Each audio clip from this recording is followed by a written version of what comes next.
ሰላም ሰላም ቤተሰብ እንኳን ደህና መጣችሁ። የኔ ቤተሰቦች ስለመጣችሁ በጣም ነው የማመሰግነው። ዛሬ ያዘጋጀሁት ዶናት ነው። በጣም በቀላሉ ለቁርስ ለልጆች ለትምህርት ቤት የሚሆን እርሾ አዘጋጅቼ ነበር ለአንድ 10 ደቂቃ ኩፍ እንዲልልኝ። እዛ ዱቄቴን እጨምራለሁ። እዛ በኋላ ጨው ነው የምጨምረው። ጨውና ቤኪንግ ፓውደር እና ቫኒላ ተጠቅሜያለሁ። ስኳርም ጨምሬያለሁ ቤተሰብ።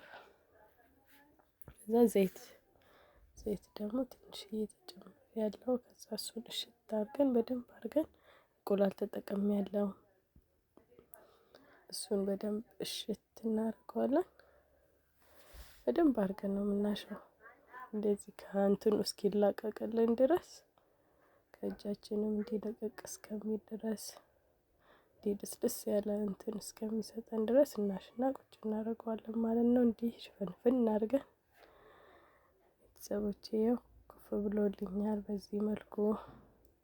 እዛ እንዲህ ጠፍጥፌ ቅርጽ ደግሞ ያወጣሁት በብርጭቆ ነው። እንትኗን ደግሞ በሃይላንድ ክዳን ያው ባለን ነገር ነው የምንጠቀመው። ግን ጣዕሙ በጣም አሪፍ ነው። በጣም ነው የሚጥመው። ላይክ ሰብስክራይብ እያደረጋችሁ ቤተሰብ እንዲህ አዘጋጅቻለሁ።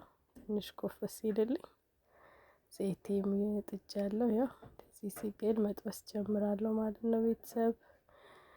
ዘይቱ ከጋለልን በኋላ እሳቱን ቀንሰን በትንሽዬ እሳት ቀስ ብሎ ውስጡ እንዲበስልልን ማለት ነው። ውዶቼ ስሩት፣ በጣም ቀላል ነው። ለቁርስ ነው ይሆናችኋል። አብሶ ለልጆች ለትምህርት ቤት ምናምን በጣም አሪፍ ነው፣ ይወዱታል።